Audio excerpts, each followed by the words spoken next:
আমার একটা ছেলে হচ্ছে ভাই আমার একটা ছেলে হচ্ছে আপনি দেন ভাই আমার ফোন আছে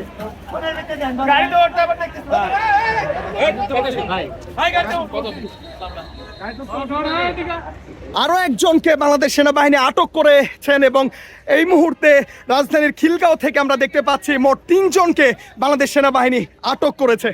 আমার অনেক অভাব, আমি কিস্তিতে 1 লাখ টাকা লোন লইছি। আমার বাচ্চা, একটা ছোট বাচ্চা 2.5 বছরে, আর আমার ওয়াইফ, আমি চলাইতে পারতেছি না কোনো মতেই। ঠিক আছে, আমার বইয়ের কোনো মতো করে লোন তুলছি, আমার শ্বশুর শাশুড়ি জিম্বার একটা, হ্যাঁ, আমি একটা অটো কিনছি। আমার বাসায় আজকে একটা টাকা নাই, একটা ইজু নাই গা। আমি কেমনে চলি? আমার সপ্তাহে কিস্তি 3,000 টাকা। আমার কেমনে জীবন যায়? তাহলে এই জীবনে আজকে তো মরে যাওয়া বলা।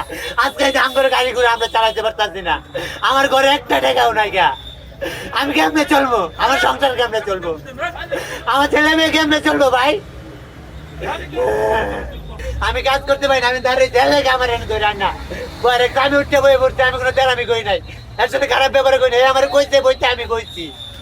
যখন অটোরিকশা চলাচল নিষিদ্ধ করে দেওয়া হয়, তখন তারা যখন আজ সকাল থেকে আন্দোলনে নেমেছে, তারপরে শিক্ষার্থীদের সাথে তাদের যে সংঘর্ষ সৃষ্টি হয়, তার পরবর্তী সময়ে বাংলাদেশ সেনাবাহিনী যখন শৃঙ্খলা নিয়ন্ত্রণে কাজ করছিলেন, সেই সময়ে জুলহাসকে আটক করে বাংলাদেশ সেনাবাহিনী।